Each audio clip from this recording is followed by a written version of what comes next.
Yung mga ganun ay hindi nakikita ng ibang mga viewers siguro. Bagkus na nakikita lang nila is yung kinikita sa YouTube. Pero yung gastos dito sa Pilipinas hindi nakikita. Marami din nagpo-question kasi regarding po sa kinikita na yun, na dapat daw 50-50, bigay kay Chema 50% na hindi yun. More than pa nga po kung hindi lang po alam. Grabe, napakatindi ng sikat ng araw mga amigo. Ito, ayan, natanda dito tayo sa may Casa Pilipina. Ngayon mataas ang energy level pero pagod ang kuya ninyo. Pagod na pagod. Balik ako, pambihirang patis to. Abay, umalis kasi yung umalis ang ating team, nagpunta sa Pasig, papunta at merong ginagawa ng project. Ito, lagari si Kuya Raul ngayon. Kaya wala, dalawang gumawa dito sa kausap ko si Mario, ba't dalawa lang ako yung gumawa? Gusto ko i-vlog kasi ako sa may cladding, gusto ko maipakita sa inyo paano yung ginagawa yun. Ayun,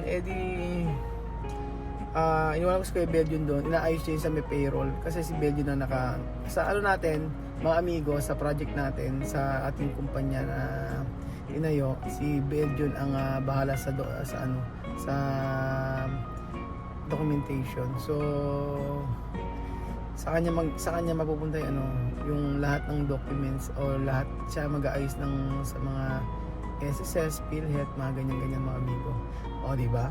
Yung kapag sa company natin may pa PhilHealth, may pa SSS. SSS hati mga amigo. Hindi ko siya solder lahat 'yun. Hindi namin sa solder lahat 'yun. Hati lang.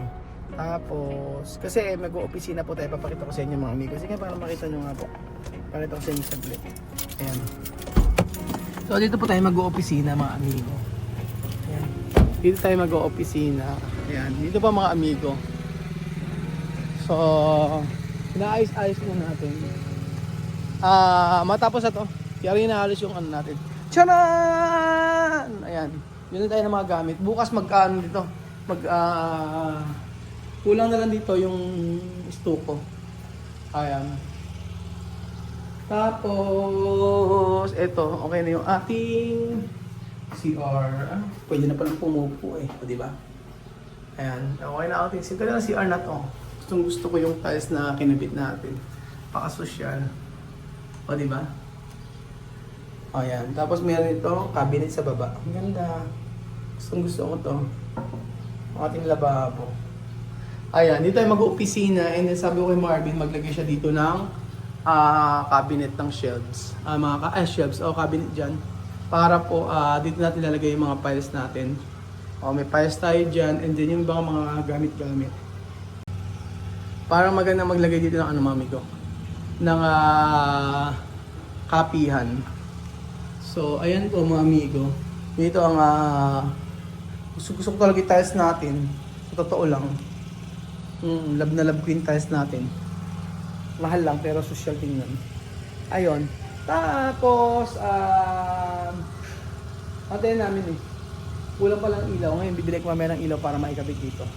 And then, meron kaming binili dito pala. Pakita ko sa inyo. So, ayun mga gusto ko mag-opisina. Dito tayo mag-opisina kasi maganda yung lugar. Makikita mo yung mga kalamansi na yan. Ayan po mga amigo. So, sa totoo lang, ang care ko dito, ang iniisip ko, is yung mga tauhan mga amigo.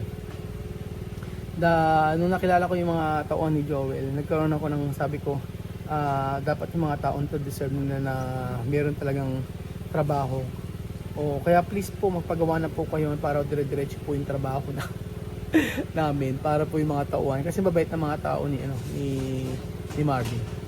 Yung mga tauhan ni Marvin, yan. Tapos pagkayari ito. Ayan, tapos naman na dito Umusap po tayo dito. Ay, kulang na lang. Ito pala yung mga nabili ko. Di ba? Alam mo ito yung mga nabili kong ilaw-ilaw. Ratan nyo yan. Ayan. Papakabit natin yan. Para maganda. Tapos, papatiles ko. May tiles din dito sa part na yan mga amigo. And then, bibili na lang kami ng mga accessories dito. Ang accessories dito ay yung mga payong-payong yan. This week tapos na. This week po mga amigo, tapos na po ang ating pinamagawa. Yun, di ba? Ang saya-saya. Ang saya-saya.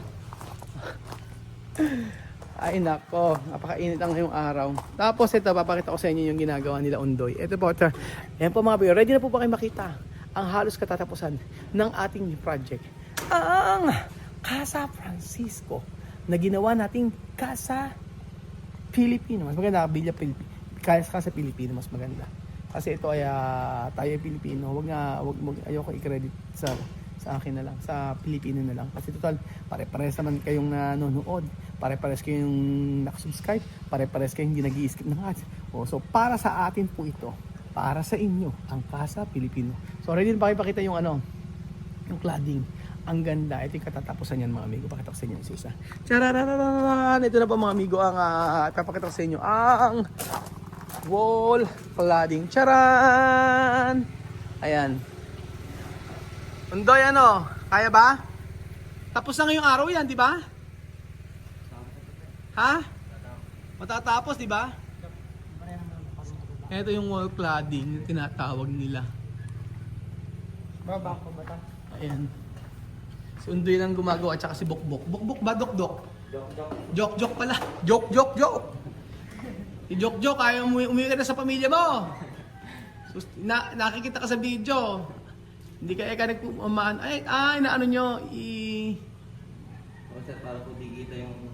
Ano? Wala pong kitang tornilyo. Walang gilid lang Opo. Oo nga eh. Kasi mga amigo, meron siyang Bigay na dyan. may ginamit si Jok dito eh. May ginamit si Jok na na asan ba yun? Wala na tuloy. Materia. Merong ginamit na na machine si Jok eh. Yan. Undoy? Undoy? Nagko-comment po ako siguro yung mama niya. Nagko-comment yung mama mo, umika sa inyo, hinahanap ka ng nanay mo. Ako magsosoli sa nanay mo. Si Undoy tsaka si Jok. Tapos na ngayong araw yan. O hindi pa rin? Mahirap sir eh. Mahirap ba? Nagkakanda putol-putol pag minamadali. Saan na putol? Ito sir. Yung Kailangan ko puro alalay lang po yung galaw. May naputol na? Wala pa naman po. Ah, Pero meron po kami nasira. Ayun o. Malambot? Hindi naman. Hindi naman po. Uy, mag-ingat. Nasobrahan lang po yun ng hiwa. Oo. Ano ba yun? Eh yung mga kulang niya, sa lalagay? Sa pagitan. Sige. Dahan-dahan. Silag po Sealant na lang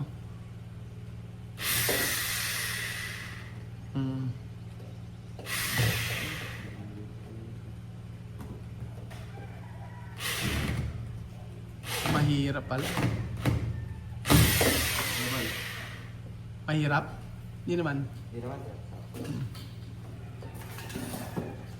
Tanggalin mo nga, Undoy, tanggalin mo nga yung ito. Tingnan natin para maipakita natin sa kanila. Bakbakin mo. Pwede na yung bakbang. Bakbakin natin. Para makita nyo po mga amigo yung sa may wall cladding natin.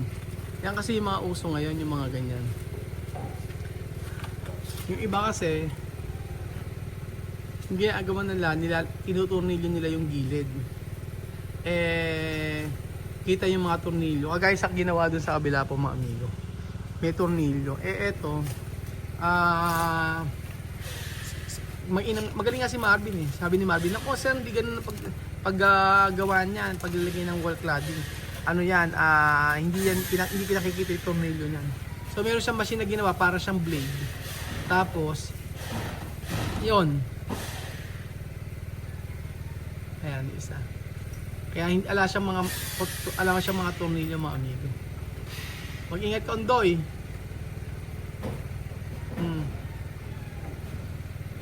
Oh.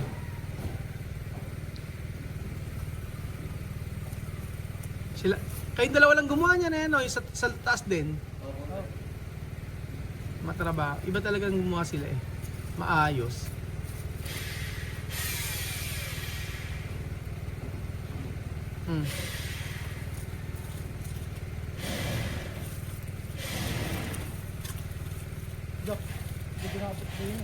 Jok parang hindi nakatama. Nakapantay, tingin sa gitna.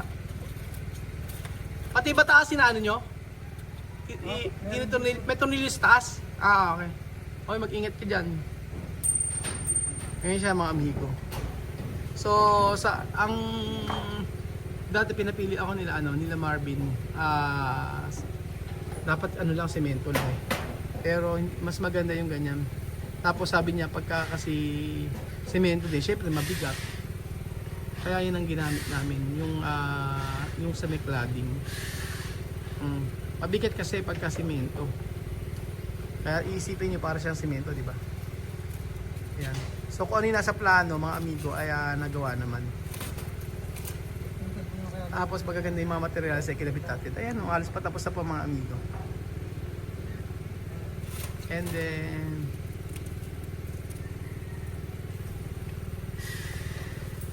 ayan. So wala na, bukas po ayan ang gagawin naman ay yung yung sa may tempered glass. Ayan, sa tempered glass. And then ayan, tanda. Tapos bumuka. Ayan, tingnan natin. Wala na. Ang napaisip ko ulit ay mga halaman. Kailangan mga amigo, maraming halaman talaga. Ayan na siya. So hanggang mamayang hapon yan. Tapos yan.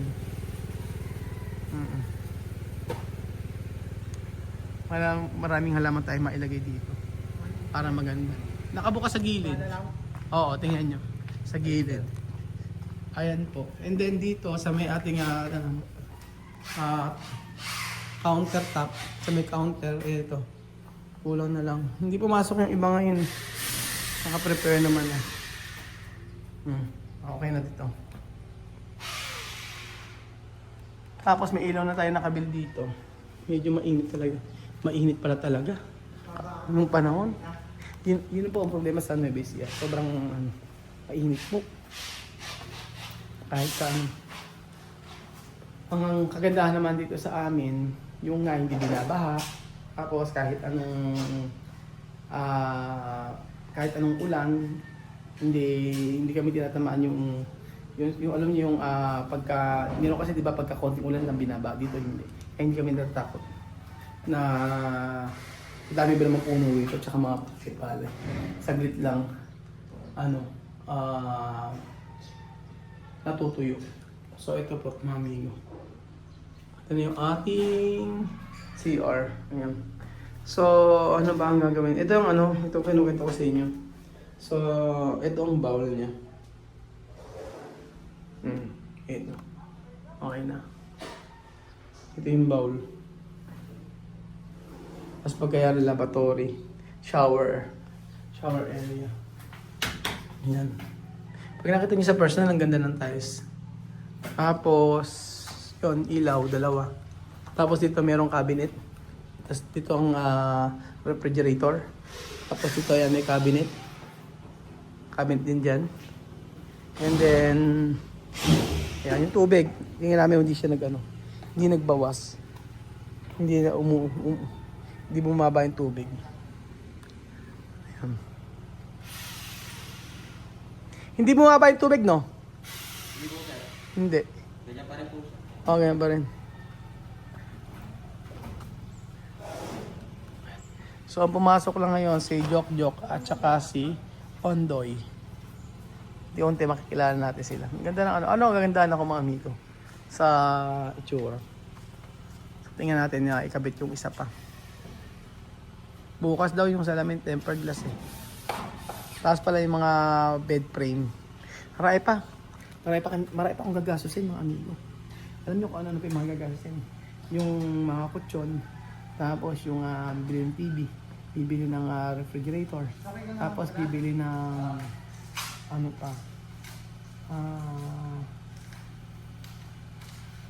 mga halaman, tapos parang nanghihina ako. Okay lang yan. Kaya nga po sa mga amigo, sa mga nagsasabi na dapat hindi mo na ito ipinagawa. Hindi po na ito ipinagawa at dapat daw inuna muna yung sa may Kilatsamame, sa may Equatorial Guinea. Ginagawa naman po yun mga amigo. Kaya lang, syempre, ito kasi mas mag-generate ng income o mas kikita kapag naipatayo ito. So, ito naman po ay hindi naman pang sarili lamang. Bagko sa kagaya niyan, nag-message si Lenlin, sabi niya, ang galing nga ni Lenlin eh. Alert na alert, sabi niya sa akin. Sabi niya, Kuya Raul. sabi niya, Daddy, babayaran ko na tuition ng mga bata, full payment ko na. Sige, magkano baka ako? Meron pa silang balance na 78,000. So, yun, yung mga ganun ay hindi nakikita ng ibang mga viewers siguro. Bagkus na nakikita lang nila is yung kinikita sa YouTube. Pero yung gastos dito sa Pilipinas hindi nakikita. Kaya nga po ako nag-extra, gumagawa tayo ng paraan para mas mag-generate ng income at kumita. Hindi habang laging mayroong kinikita sa YouTube. Sa isang taon, may bumababa yan, may ilang months na bumababa, ganyan, tapos tataas, bababa. Hindi talaga permanent. Kaya nga po gumagawa tayo ng way para mas kumita tayo. Kaya nga, masaya na rin naman ako na napaka-supported ni Lenlen. Siya pa nagsabi, bayaran natin yung mga tuition ng mga bata. Tsaka yung mga kulang pa, sabi nga umabot ng 78,000. Ganon. Kaya sasabihin ng iba na ganon. Pagka nasa Equatorial Guinea, ginawa yun sa may kilit si mami na yun natapos agad. Tapos sa pagkumita, kung papaupahan o makikita, pero wala akong kumpiyansa. Kasi baka mas lang tamarin yung mga anak ko si mami ron. Kasi kung sabihin kumikita na. Hindi dito mas kailangan namin ng pera dito yung totoo. Mas kailangan namin kasi syempre dito rin totoong buhay, realidad ng buhay. So, dami ko kinukwento sa inyo pero yung totoo mga amigo. Kaya mas pinipili natin yung kumita yung ganito, mag-generate. At least dalawa dito. Tapos mayroon pa tayong company. Mayroon pa tayong construction business. So yun. Ayan mga amigo. Lapit na matapos. So happy naman si Kuya Raul sa resulta. At syempre, masaya ako dahil nabuhay yung ating dates. Masaya ako dahil nabuhay yung ating dates mga amigo. So, ayun po. Marami din nagpo-question kasi regarding po sa kinikita na yun, na dapat daw 50-50, bigay kay Chia Mami 50% na hindi yun. More than pa nga po kung din lang po alam. Kung nakikita naman ng mga matatagal nating mga matatanda nating viewers kung saan napupunta talaga lahat. Sabi ko nga sa akin sa sarili ko wala naman, hindi ako magastos. Hindi na ako mabili. Hindi ako maano sa sarili ko. Sa akin kasi ang goal ko talaga yung makapag-aral yung mga bata dito hanggang sa makatapos. Yun talaga. Kasi babalikan natin yung mga videos natin, yun yung pangako ko. Ako pag may sinabi pa naman ako, minsan siguro hindi natutupad o minsan nababago o minsan yung desisyon ko nababago. Pero pagdating naman sa pagtulong sa mga bata, syempre, yung sa pag-aaral, yun ang importante. Kasi makakat yung poverty na kung saan merong Leche Mami before. So ayan, antay po tayo mga amigo hanggang sa matapos po ito. Ayan. So, wow! Ang title to, wow! Wow! Ano magandang title sa vlog nito mga amigo? Wow! Dapat 50-50 ang kita. Wow! Dapat ipagawa ang bahay. Hindi ko alam. Kayo na mag-title mga amigo. Ang title dito ay Hinaing ni Kuya Raul. Di ba? So, ayan po mga amigo. Hinaing ni Kuya Raul sa sa resort na ito. So, ayan po mga amigo. Pag ako nakabalik mamaya po, papakita ko sa inyo yung katapusan nito.